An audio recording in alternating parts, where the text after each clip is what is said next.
Hello there, Qckslvrslash, and I am back. I'm starting to unpack. I'm almost done moving. Well, at least the big things are moved. My bed is set up again, so I have somewhere to sleep, and now my desk is set up, and the computer is back so that I can get back to business as regular. And that is making videos and having fun in Warships. But speaking of videos, this one comes to us courtesy of my stream. This is from Friday during the stream that half dozen or so, well, no, about a dozen I'd say, managed to make it out to at varying points. And obviously, French Cruiser's line is out. I'm trying to grind my way up it, and I made it to Tier 6, La Galissonnière, and I'm playing alongside Flying Goomba, who's in the Dunkirk. And we have ourselves a great battle here. Mostly Tier 6, well, technically a Tier 7. One battleship, one cruiser aside. A couple Tier 6s, and a lot of Tier 5s, which means easy targets. Now you'll notice me kind of looking around here a bit. I'm actually chuckling to myself as I look at those two planes up on the right side of the screen there, well now center as I keep snapping back to them, because I'm in a ship and I'm catching up to and overtaking planes. Something about that is wrong, and it's just those little scale things that seem to be off in World of Warships that make me laugh sometimes. So fortunately for us, we've got a Mitsuki who is charged ahead, laying a smoke for us, so I'm going to cut hard to port here to really get into it. And you can see I've already activated my speed boost. And the reason I've done this is I want to be able to react well. And something a lot of people seem to forget is speed boost works both ways. Sure, it makes you go faster, but it makes you accelerate and decelerate faster, which can be very important and really actually makes this cruiser excellent at dodging torpedoes because you can just slam the brakes on. So my first couple volleys at this Omaha were HE, but now I've got AP loading. He's turned mostly side on. Unfortunately, I'm going to be a bit of a derp here and just completely blow my shot. The shell's all landing way to the left of him, underlaid, like a fool. But that's not a mistake I plan on making twice. I correct my aim, and as this Omaha continues to charge in, is really getting himself in trouble. I throw some torpedoes off to help steer these incoming ships, but the focus has to be on this Omaha as he finishes off our Mitsuki. A little unfortunate, but that destroyer did really enable us to do what we managed to do here on this side. I pick up my first kill and first Citadel on that Omaha, and my next target is this Qckslvrslash. I activate the hydroacoustic search because I'm worried about torps from the Omaha, but I'm also worried about torpedoes from the Qckslvrslash. Anyone who's sailed her knows that despite torpedo tubes being on the back of the ship, they can fire incredibly far forward and have some great arcs. So initially, I'm shooting the Qckslvrslash, but then I decide, no, this Duca d'Aosta, pretty much side on, perfect target. So I'm going to give torps to the Qckslvrslash, main guns to the Duca, and hopefully Goomba and I can rip these two ships apart.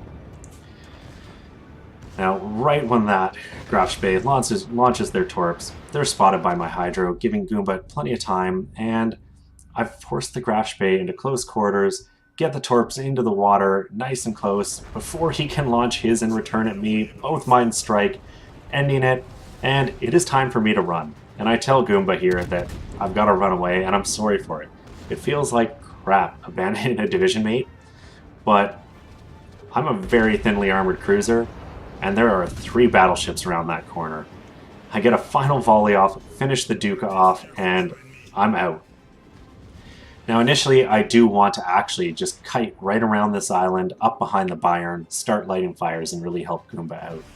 And Goomba's not alone, he's just far forward. He does have a Congo, Firataka, and Gneisenau that are going to push into that area, but my attention gets drawn elsewhere as I see a Mitsuki come around a corner.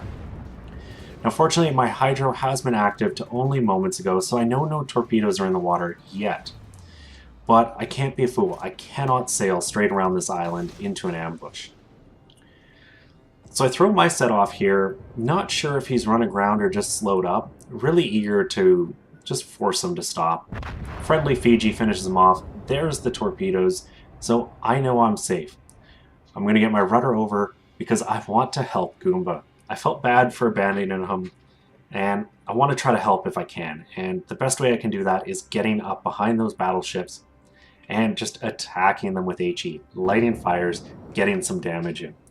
Unfortunately, it's not going to happen in time. Goomba gets finished off, and now it's about revenge.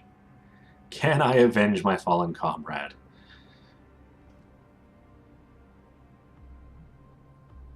And I'm hoping the answer is going to be yes. We've got a Congo on some very low health, and the Bayern and Gneisenau, they're beat up, but they've also got their attention focused to the south, which means I should be able to do some work here without paying too heavy a price. You can see I keep checking my shoulder. I am eager to make sure that I'm not walking into an ambush from that Omaha or Fiji across the map, and that they're not really paying attention to me. My first volley, I overled the Congo, but the joy of rapid-firing ships is you're going to have shells pretty much right after your first volley is landing, and the second one is right on target. I get the fire that I wanted. And the reason I want to fire, it's probably going to be how I kill this Congo. You can see the Fiji has smoked. He's putting some supporting fire down. There's planes in the air that are going to keep that Congo spotted. And I get one last volley off, and my fire finishes him off. So initially here, I intended to loop up and put pressure on that Gneisenau and Bayern. But I changed my mind, because I see this Omaha and Fiji sprinting for our cap. All that is over there is an Independence and a Leander that is all alone, and has really been running away from the entirety of the enemy team. So I fire up the engines, get that speed boost going, and I completely mess up my first shot at a side-on Omaha. The shell's landing completely behind him. Fortunately, that's not a mistake I plan to make twice. I adjust my aim, and these ones are looking much better. And there's the Citadel to prove it. So with the Omaha on half health, the Koenig being responsible for most of that damage, I try to take another volley, and this one really connects, bringing him down to just under 3,000 health, and into the range where, you know, that Leander or the Furitaka that is coming back will be able to finish him off. So my attention switches. It's on to the Fiji now. Initially I was planning kind of to try to head that Omaha off, but I decide I'm going to be better served chasing around the other side of the island and really exerting forward pressure on this Fiji. Don't give them an out, you know.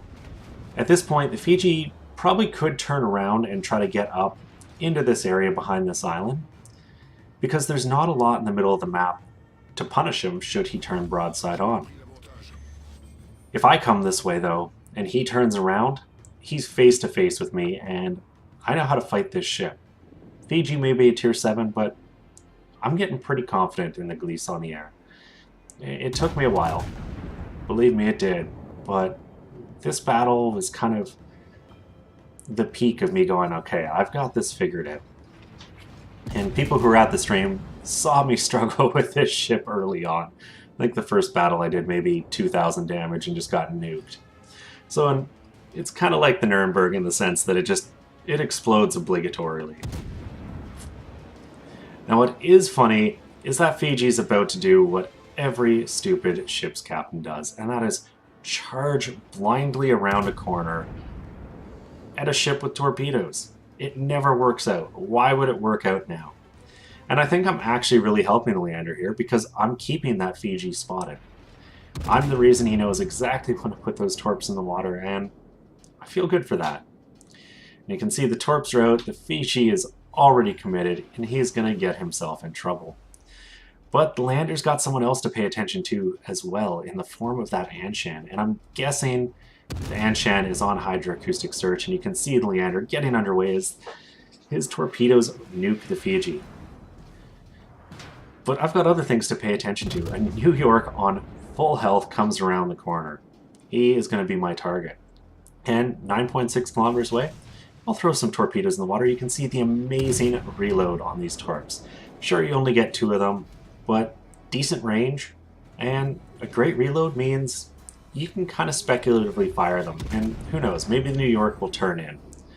Unfortunately, he's not going to. He's going to turn out. But I'm still going to get damage on him.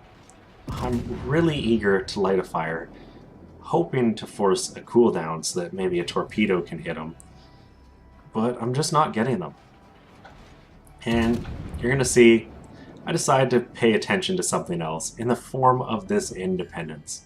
He's got his torpedo bombers and dive bombers coming in at me. Fortunately, friendly carrier is paying attention, has his fighters in the air, takes out most of the torpedo squadron. I get my engines stopping rudder hard over to dodge the torpedo, and I get a fire on my first volley, which was definitely lucky. Not so lucky, the carrier returns the favor. But then he puts my fire out. Right after that, I managed to light one on his stern, and now I'm just going to switch up locations on his ship, trying to connect with different areas to get as many fires going as possible, having just lit my second one as the New York punishes me a little there. And it's at this point I really decide I know how I'm finishing this battle off. I'm going to suicide charge the New York as I try to burn the Independence down. I want the Kraken. 1 kill away, just broke through 100,000 damage. This has been a great game. I want to cap it off. And so far, I don't have any medals to my name. I haven't, done enough damage, but that is going to change. The Independence is burning down.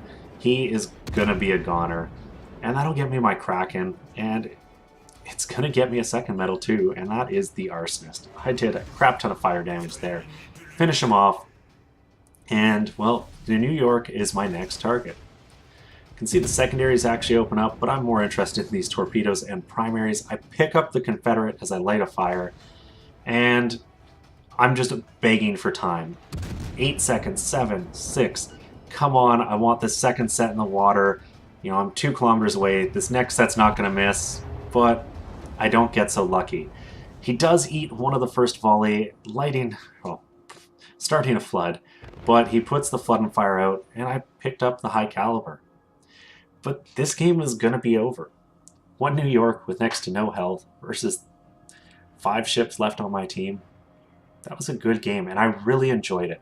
And I have to thank that Destroyer and Goomba for making this one possible, because they tanked the damage over in Destroyer Alley. I just got to do the damage. And I have to say, I had a lot of fun in this battle, and the results show 383,000 credits, 7,500 experience, Confederate, Arsonist, Kraken, High Caliber, 134,000 damage, 7 Citadels, and just a great game. And it took a while to get there, and it does with a lot of new ships. You have to learn the ins and outs of how to really handle it in different situations. And I think I've got it down now. The Galissonnière has been a lot smoother sailing from that point on, but there hasn't been much because it was moving all weekend. Overall, great result. Top of team, 2004 experience, just cracking that 2,000 mark in this one. And probably thanks to a couple of those plane kills, I managed to just get passively, not really doing anything special. And what does become more apparent is when you look at the damage that I managed to do. Sure, I milked the Independence for 35,000 damage. That was an easy kill. But the Dausta, the Graf Spee, and the Omaha at the start, nixing those 3 ships as quick as we did on that side of the map, I think really influenced this battle. Because there were 3 battleships behind them. They had superior numbers.